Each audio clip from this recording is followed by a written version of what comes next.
This year has seen some excellent movies, and yes, some blockbusters didn't quite make the mark, but a lot of movies did incredibly well, and especially the last half of the year really impressed me. So, without further ado, here are the top 15 movies of 2016.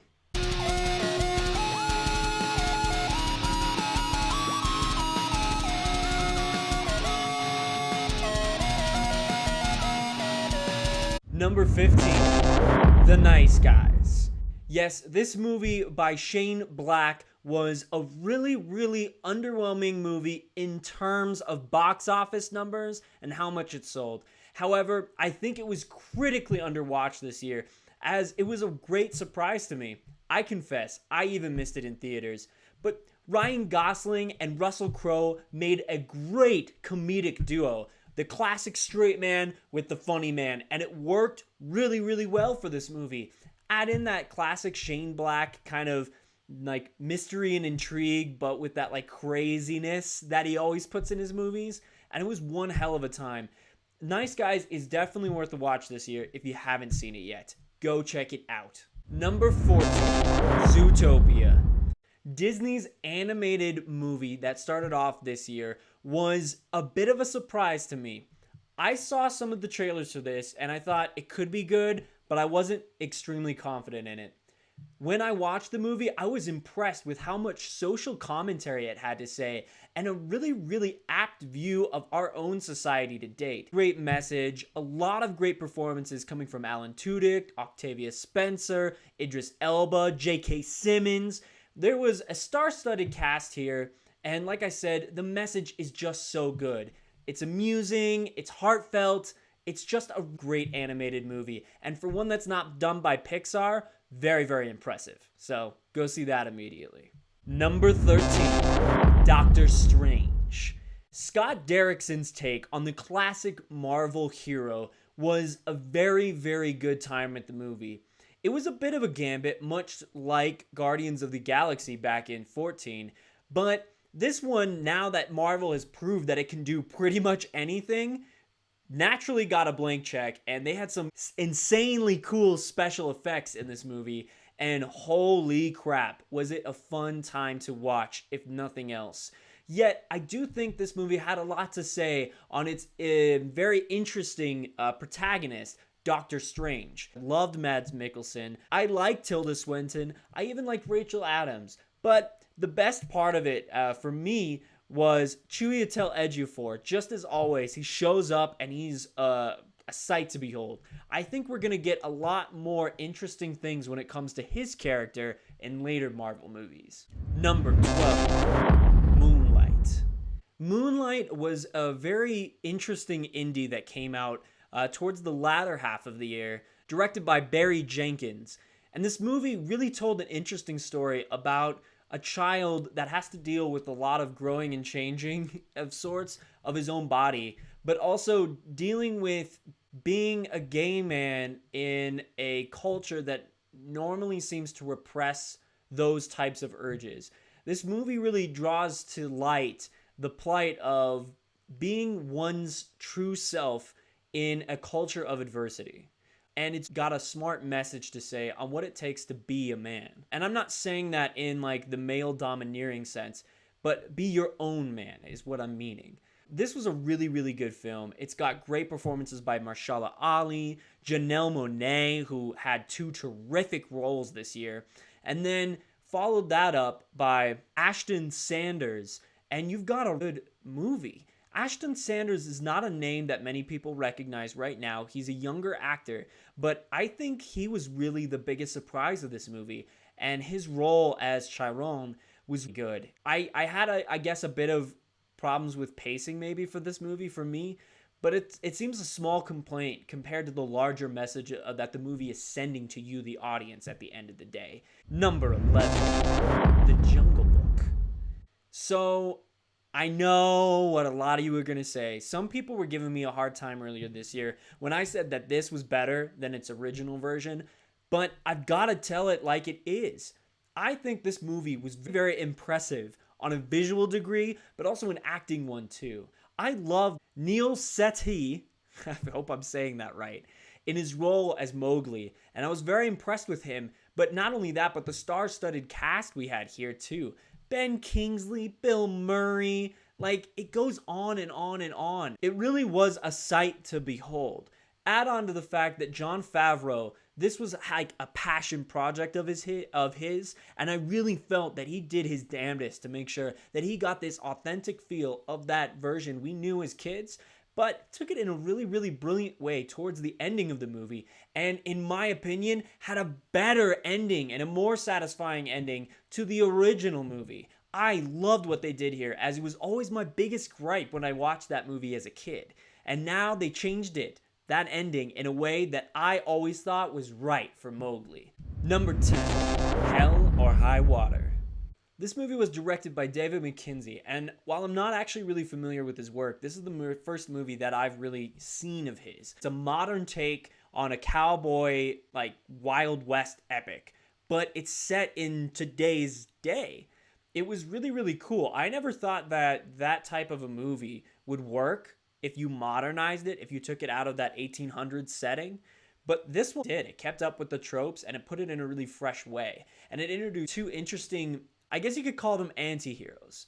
They're bank robbers, but with a morality and a good reason for doing what they're doing.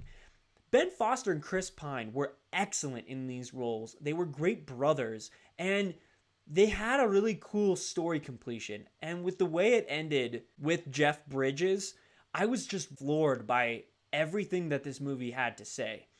There's a lot of great messages about the problems in America today, I think. This movie had a lot of insight on those topics. I don't want to spoil it here for anyone that goes to watch this movie, but I highly recommend watching it if you like anything to do with any of the actors I mentioned or Wild West movies. You're gonna enjoy yourself. Number 9, The Witch. Horror had a really strong year in 2016. The Witch is one of the best examples of this. It had an incredible premise of witchcraft in the early days when the settlers first came to America. It's got that ripe setting of an America that's not explored and untouched. So the woods surrounding this one home was menacing. It had such a very smart way of making the woods almost a character themselves. And it did good at giving you just enough detail of what was going on, but enough intrigue and mystery that you didn't quite expect everything that happened. And Anya Taylor-Joy in this movie was a prize standout to me. I think she's going to have a really good career coming forward. Her character's ending at this movie, along with the father, the mother, and the brother, was just intense. This movie is something that I recommend for any die-hard horror fan, as you're going to really enjoy yourself. I think that witchcraft and witches in general is not a lot of trope that we explore a lot today. And I think more movies like The Witch should be made, as long as they're smartly done, like this one was. Number 8, Deadpool. Directed by Tim Miller, starring Ryan Reynolds, you knew this movie was gonna make it on the list somewhere. This film was a riot. I can't remember the last time that I've gone into a movie laughing as hard as I have with this movie, and then doing that the same the next 3 showings that I saw of it. I think I took all of my friends to see this in one way or the other. I've seen it with almost everyone by this point, and I think everyone has at least enjoyed it.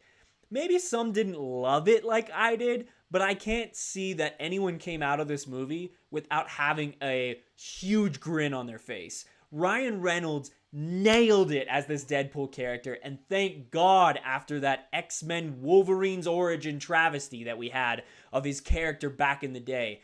He wrecked that bastardization and now has removed it from the collective conscience of all of us film fans and geeks. Like, any comic book geek now has Ryan Reynolds, like, Deadpool cemented firmly in their mind.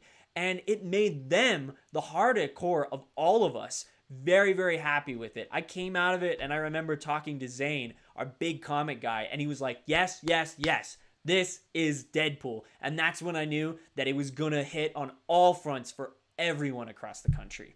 I love this movie so much, and I think it's one of those ones that you can rewatch on Blu-ray over and over again and just have a great time with, especially if you got beers. Number 7, Don't Breathe. This movie was directed by Fede Alvarez, and if you're not familiar with him, he actually directed the remake of Evil Dead a few years back. I want to say that was like 2012 or 2011. I'm not entirely sure. But I do remember watching that remake and thinking that it was good, but not great. It was a more horror version of Evil Dead. Less of those weird kind of humor moments that the original had. That was a little campy and a little cheesy. Evil Dead tried to make it just a pure horror. So take out the Evil Dead part of the movie and you had a good horror movie. It just didn't fulfill on a lot of, I think, people's expectations of what that movie would be. You go into Don't Breathe and you don't really have too many expectations other than that it's a horror movie and it's gotta surprise you sometimes, right? Shock you, make you jump. Don't Breathe does this, and in copious quantities. And I think that's because of the setting that they had. There's this really interesting premise of a blind man, but containing his home in a way that people can't escape. He can't see you, but he can damn well hear you, and he will catch up to you if that's the case. So this whole element of them running around the house, going into traps, having these moments of suspense, moments when they had the roles reversed on them in a lot of ways, was just epic. And Stephen Lang as the blind man was very menacing. I love that guy. He should be Cable in my mind for Deadpool 2. I really hope he gets the job because he's just an awesome badass of a guy and badass of a character. I can't wait to see what Don't Breathe 2 will give us in the future. I'm hoping for greatness, and I'm really impressed with Fede on this last movie. Number 6, Fantastic Beasts and Where to Find Them. I have been a little critical on Harry Potter movies in the past. Yeah, I love the books, and from like a sense of aesthetics and the way they just looked, they were cool, but I didn't like the way the story unfolded in a lot of them. I felt like it missed on a lot of the coolest things that I loved in the book series. I was cautiously optimistic, to say the least, for Fantastic Beasts and Where to Find Them releasing this year. Set as a prequel in this universe, I was worried that it would just be a rehash and it wouldn't have the same magic without Harry Potter being there. I was wrong. I really, really enjoyed this movie. It had such a sense of magic and wonder, just like the other ones did. And I do think that's partially due to the way David Yates handled this movie. Now that he doesn't have the burden of the past story and books going into this movie, he and J.K. formed a movie that was a Harry Potter movie from the ground up. It didn't have that burden of the past books on them, as the book version of this was like 20 or 30 pages long. It wasn't very long at all. It was just kind of a little like pamphlet nerd book for a lot of us Harry Potter fans to read. And seeing Katie's reaction, my fiance, light up at every moment of this movie was just a joy to behold. Eddie Redmayne as Newt was fabulous, as well as all the other supporting cast. Great characters, great time, and honestly, a good villain. A really, really good villain.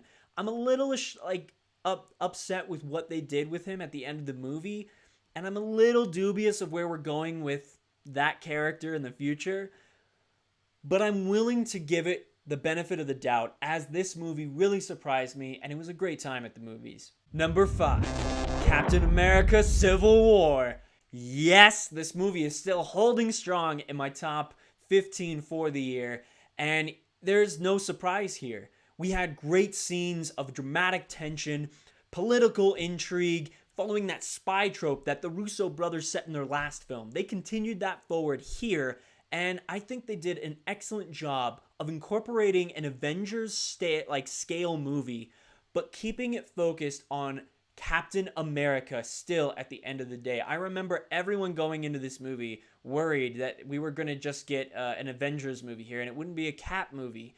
And that was so not the case.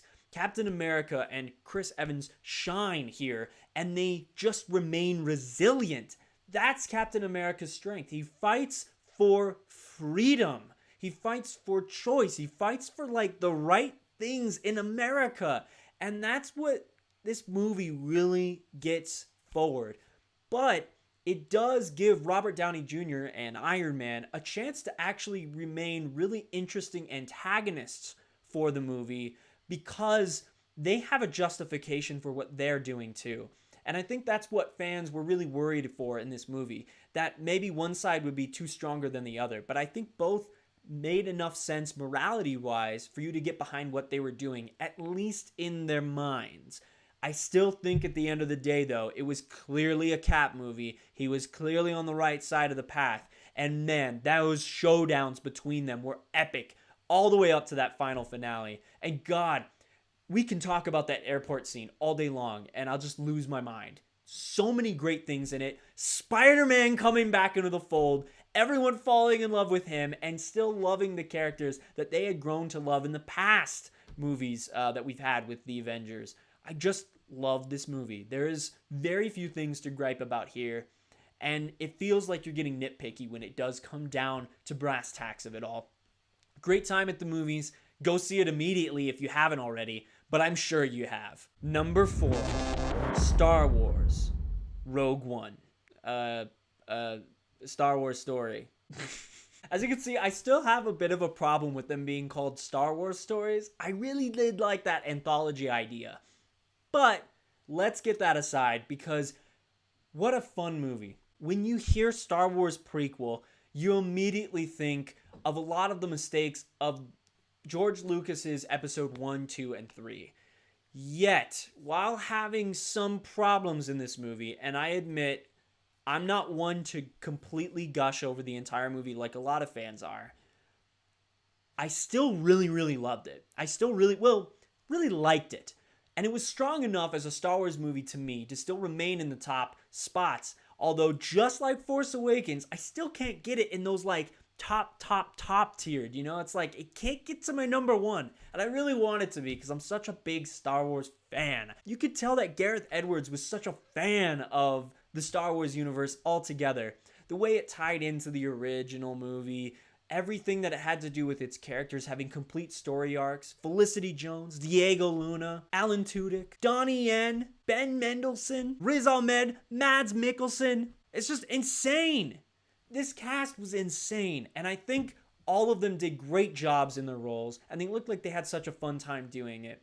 If you read Catalyst, you're going to get an extra even dimension onto this movie that you didn't have going in. And maybe that's why I did enjoy it so much, because I got that story arc between Felicity and Mads and their characters and why they were here, what they were doing. And man, we can give Tarkin shit for his CGI, but at the end of the day, it worked for what the story was saying.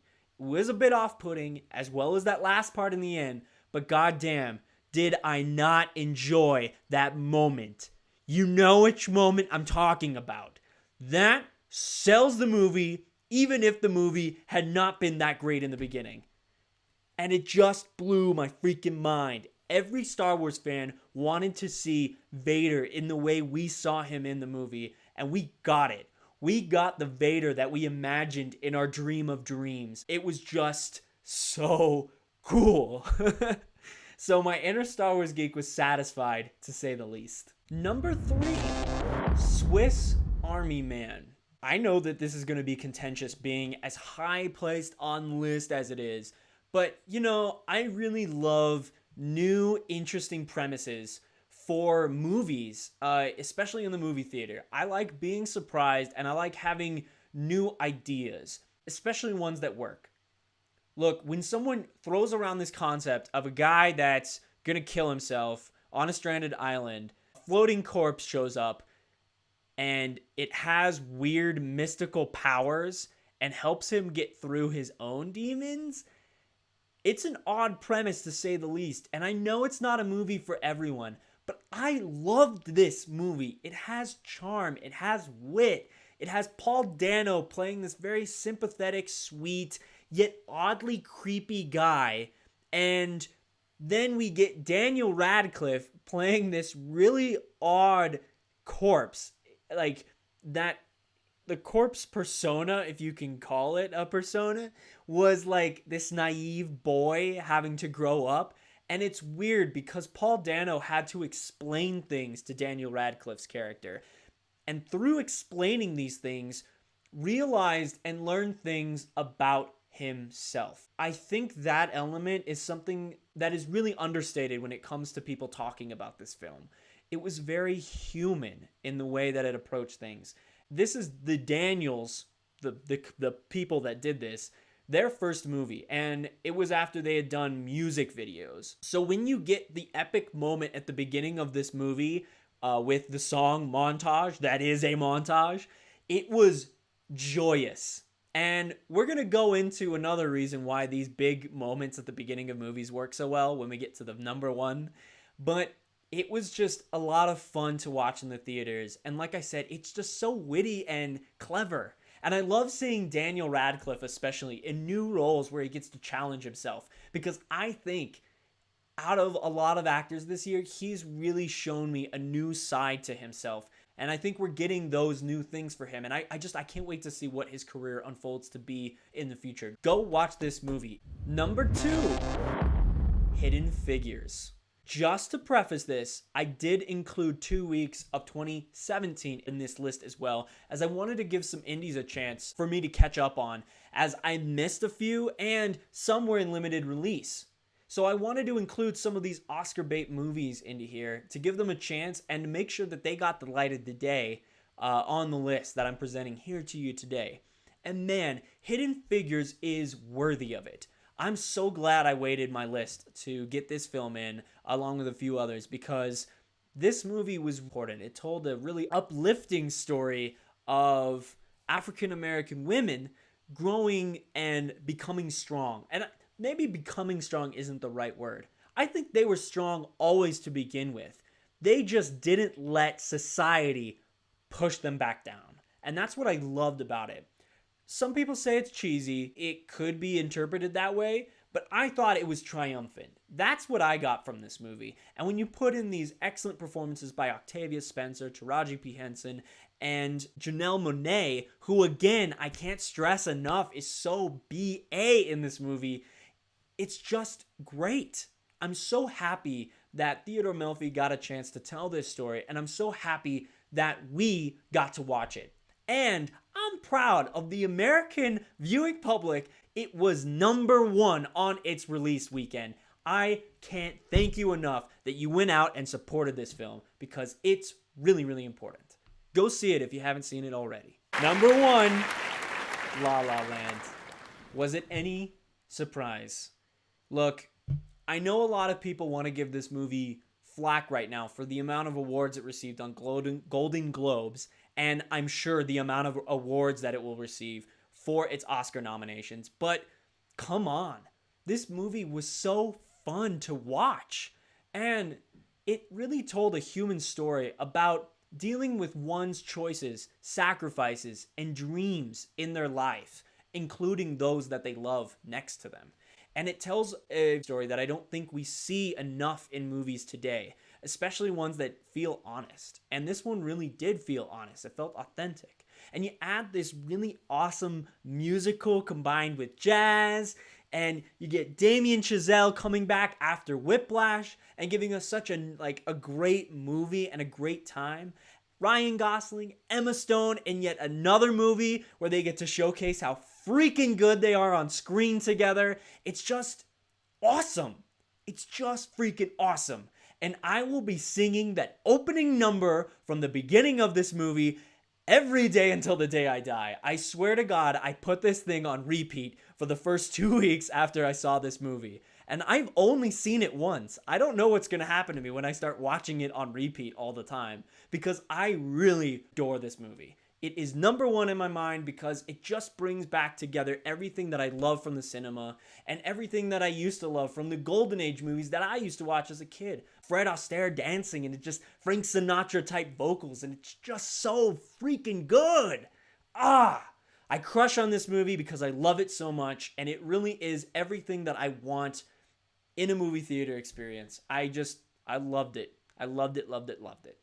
So guys, tell me what your thoughts were. What were your favorite movies of 2016? And comment below, let me know. Or go ahead and email us at geekdominationlisteners@gmail.com. Get in the conversation and talk with us, because Geek Domination is at the end about all of us geeks talking together. All right, guys, we'll catch you later.